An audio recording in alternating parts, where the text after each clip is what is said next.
Hi guys, it's 11 o'clock on Tuesday and I think I'm live. I'm live. Yay, I think. Hi. It's Tuesday and I am live with you all here. And let's see if we can get it all together. Okay. Hi. It's Tuesday. It's 11 a.m. Central Time and I am coming to you from lots of snow, and today we are in the middle of starting fresh without letting go, grieving a parent in the new year. This is our 3-day workshop for January, and yesterday we talked about the duality of grief and renewal and what it means to hold those two together.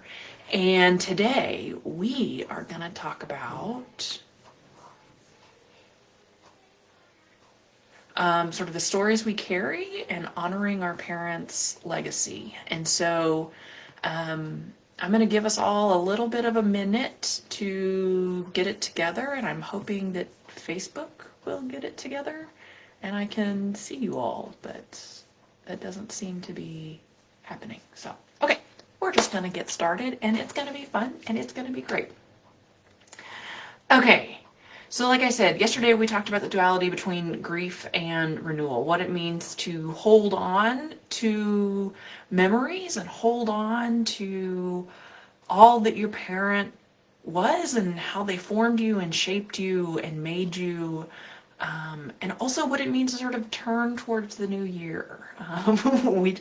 You learned a funny quirk about me. The future is always to the right of me, and the past is always to the left of me. I don't know why, it just is. And so, what it means to sort of turn towards the new year and to say, what do I want to take with me? And maybe there are things that I need to leave behind. And so, what does renewal mean for you? And we had some really beautiful conversations, and you can find that replay. You can find that replay somewhere. And if you need it, if you need that replay, just comment below day one replay, and I will send that over to you in the messenger so that you will have it. And I'm still hoping Facebook is gonna post my feed, but I don't think they are, because I'm still learning Facebook. Okay.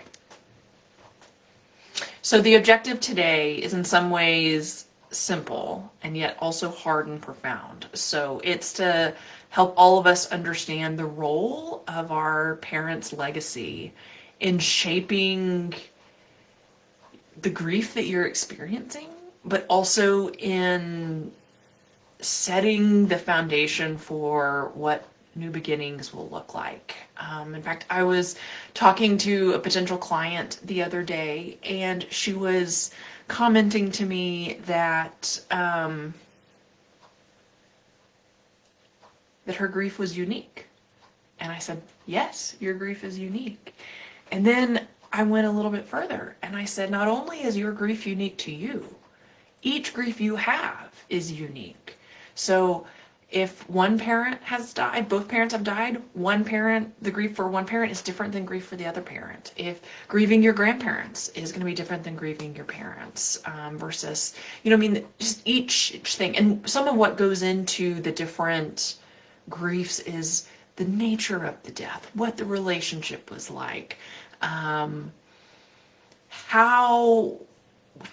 the time before the death was. Was it a long, arduous process? Was it immediate and tragic? All of that goes into sort of shaping the grief for us. And so hear me say right now, your grief is unique to you, and this grief that you are grieving right now is unique to any of the other griefs that you have ever experienced and will ever experience. And I think there's something hard, but also really beautiful about that, because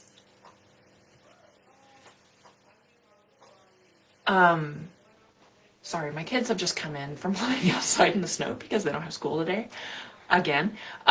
So that is where my attention is a little bit, and I'm sorry about that. So let's just really get into it. Okay. Yesterday we explored the duality of grief and renewal, and today we're going to focus on the stories we carry. So the lessons and values and memories that our parents left us. And if I am truly transparent with you, this is the part that I love. I love walking with you all in grief, not because I like being sad or because I like hearing sad stories.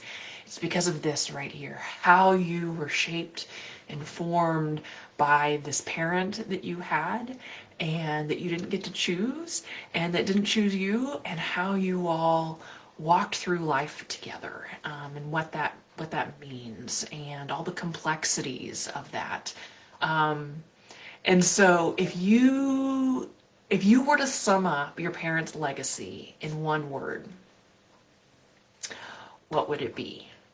And so if you are willing to write that down for yourself, but also if you want to put it in the comments, you are welcome to do that. I would appreciate that. And I will tell you what my dad's legacy is. Oh yeah. Somehow I forgot to tell you as we were beginning, the workbook is the first comment below. So if you missed yesterday and don't have the workbook, please click that link, and it's a PDF, so you can print it out if you want to print it out. You can also type in it if that's how you like to do it, but that is there for you. So, okay. If you could sum up your parents' legacy in one word, what would that be? Is anybody willing to share it in the chat or maybe even message it to me privately?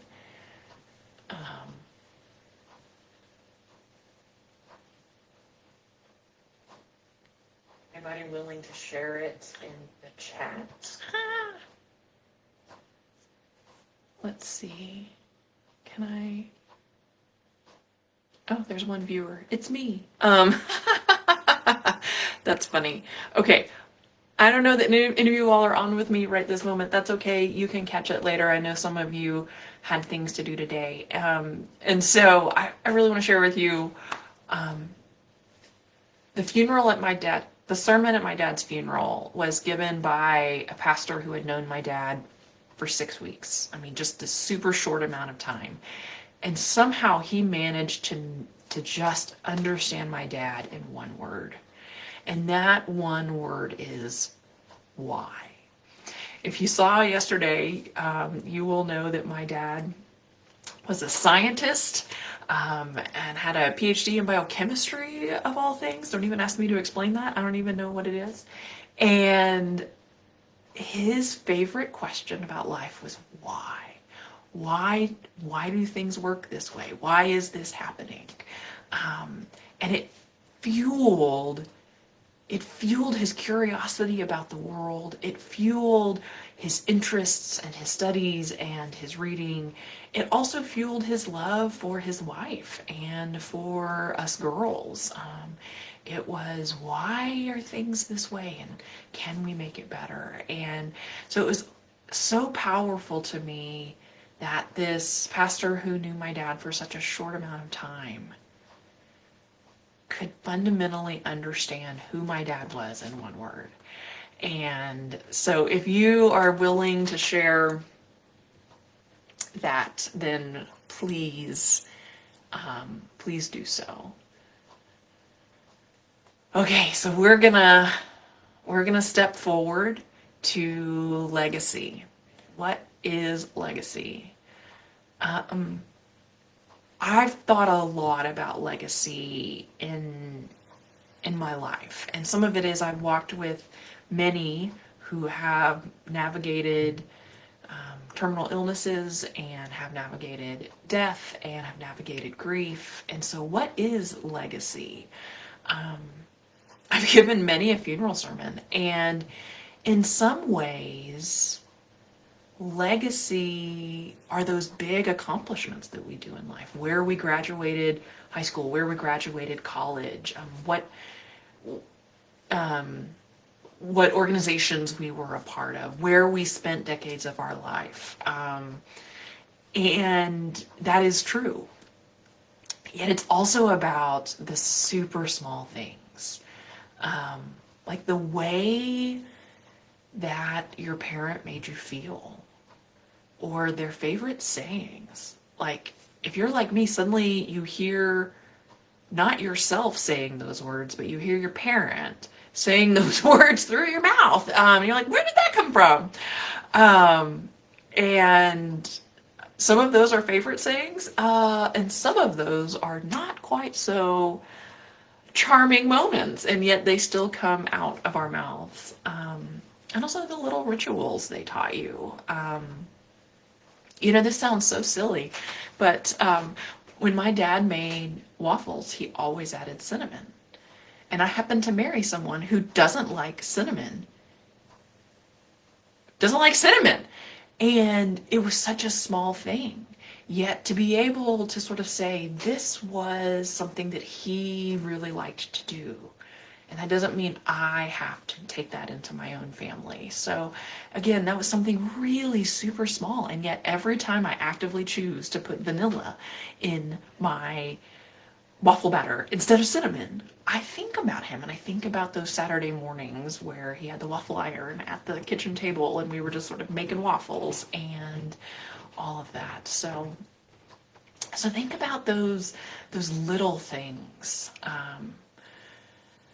And one of the things we talked about yesterday was those rituals of talking to your mom every morning, or going to visit your parent every day after work.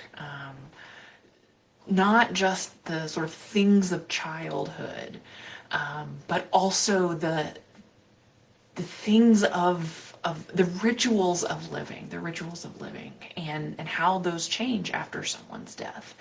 And so that legacy is all built from these things. And so let me hear how this sits with you. If I were to say legacy is the invisible thread that connects their life to yours, how does that situate with you?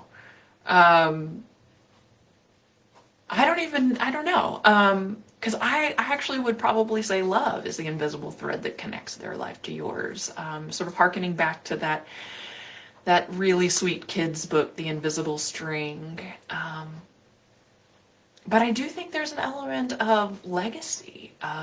There are ways in which their legacy informs you, informs who you are, and will continue to inform your future. So their legacy in a lot of ways informs your legacy. So how might you describe legacy? If you get a chance to, I'd love for you to sort of take a moment and write it down. But if you get a chance to put it in the chat, I would love to see that too. So, has anybody popped on yet? Let's see, I don't think so. And that is okay.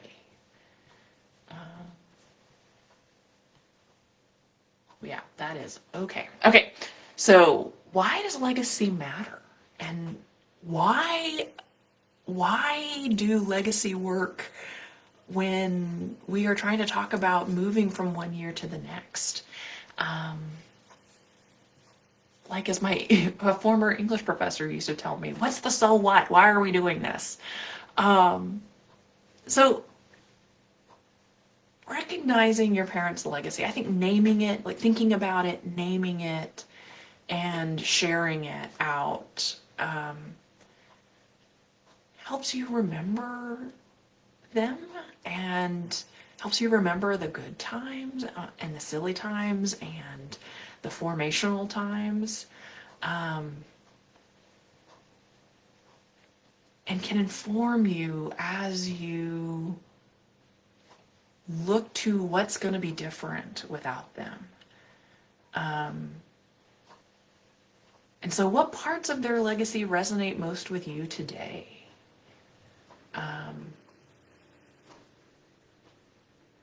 Yeah, how might you articulate that? I've shared from my own experience quite a bit, but I'll just continue to share more. One of my dad's legacies is the question why, and for him that informed his interest in science and mathematics and the world around him. And for me, like for my sister and I, that question has informed who we are and how we function in the world. But for me, I went into a much different way, a much, more people-y way of, why do people do the things that they do? And are there ways that I can help people do things maybe differently, or do things better, or do things more healthy, or all of that. And so that sense of why is still there, but it looks very, very different. And I know that sense of why has come from him and is going to go through me and is going to go to my children. It's part of that legacy. And I used to think that it would be that scientific part that would be that legacy. But after quite a bit of reflection, it's not. It's that deeper question of why. Why is something this way? And so I'd love to hear what you are thinking about. What parts of your parents' legacy resonates most with you today? Okay. So let's head into I think there's a lot of ways to talk about it. And I'll sort of talk about it in this way. There's lots of stories that we have. And some are stories that we tell ourselves. Some are stories that we have been told. And some are stories that we want to tell. And so I think that there's sort of two major parts of stories that get told to us that we tell ourselves or that we tell to others. There's stories of connection and there's stories of conflict. The dreaded conflict word, but hear me out. Sometimes the stories about our parents can be super complex.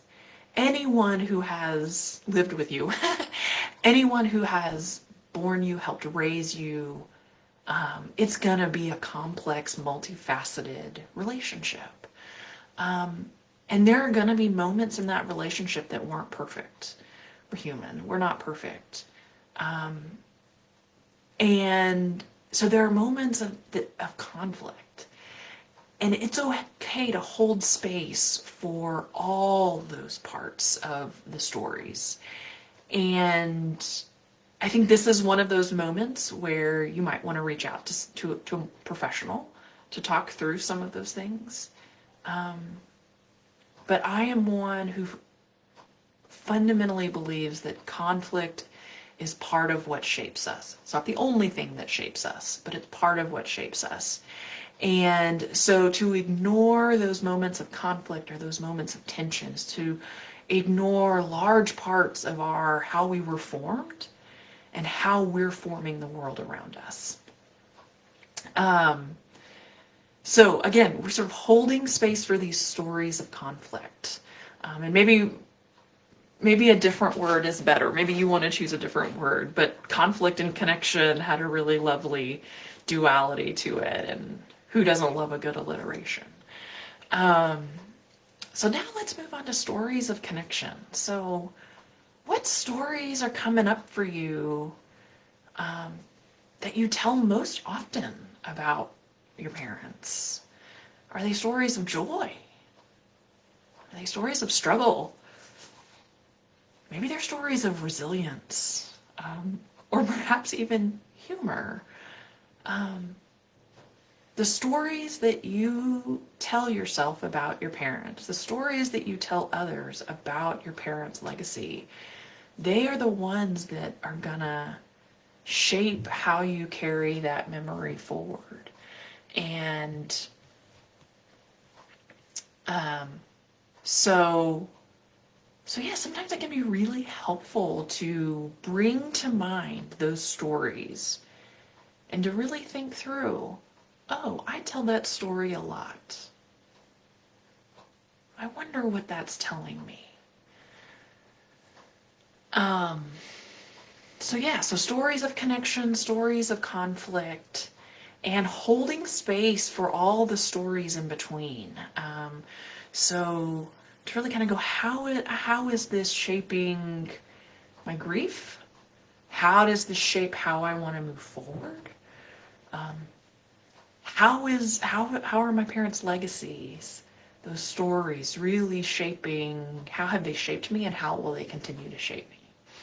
So it kind of goes back to, I think we were talking yesterday about how one of the large bits of grief work that has to happen when you're grieving is to redo identity, your roles, and you were a daughter and now you're not a daughter in the same way, and maybe now your children don't have a grandmother in the same way. And so what does it mean to redefine those roles and redefine that identity for yourself? And so all of this talk today about legacy, all this talk today about the stories that we have been told and the stories that we tell ourselves and the stories that we share with others, is all about identity formation. And so it can be hard. It can, I said it can be, like, it's not always. It's always hard work. It's always hard work to grieve. It's always hard work to do that identity formation work and that role work and that redefinition of who you are and how you function in the world. And I think in a lot of ways, these are the moments that we really need to walk with others. And whether that's a professional, someone like me who walks with people individually, intentionally to walk through grief, or in a group. One of the things that I am in the process of developing is a group where people can come together, where women can come together and really support each other and walk through these harder moments of the grief work together. And so that's some of the work that I do. So again, what stories are coming up for you? I'd love to hear. So, to kind of sum up all the work that we have done today, I would love for you to just sort of take a moment and to choose one story about your parent that you'd like to carry into this year. I'm sure there are many, but what is one story? Pardon my yawn. I thought I was going to sneeze. What is one story that's important for you to carry into this new year? And I would love for you to write down that story. I'd love for you to share it in the chat. And I'd love for you to find someone that you trust to share that with.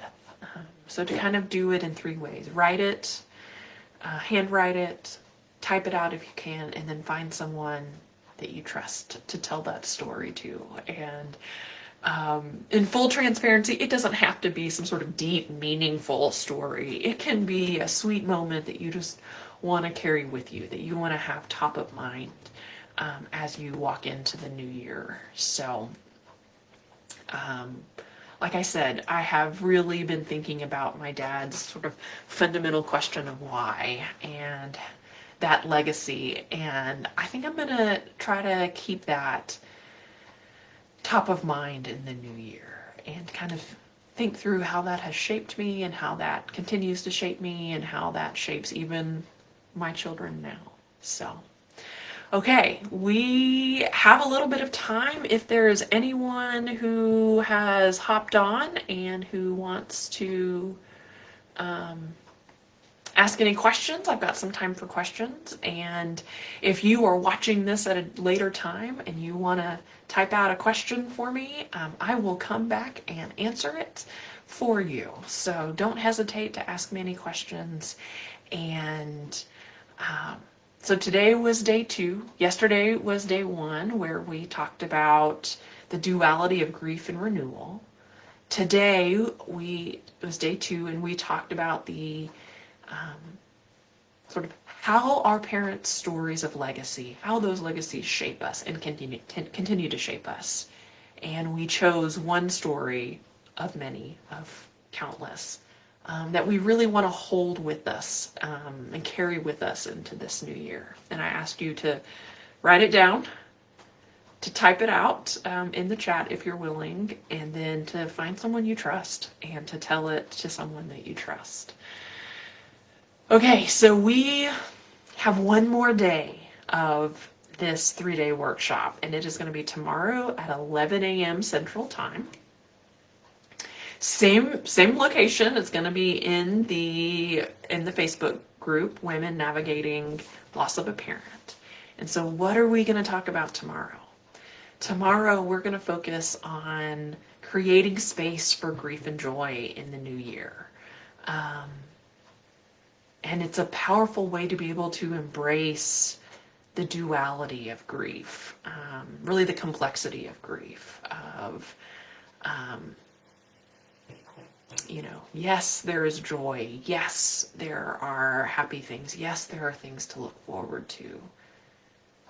And what is still weighing you down? And how do we recognize them and name them and make space for them to allow those parts of you to really see the light of and to really give them space to let them speak to you, is what my therapist would say. So I hope that you will join me tomorrow. I look forward to it, and just sending you all lots of love and hugs in this new year, and look forward to connecting with you all either in the Facebook group or in the chat, or you may email me. So don't hesitate to reach out. Just sending you lots of love, and I will see you all tomorrow. Okay, bye-bye.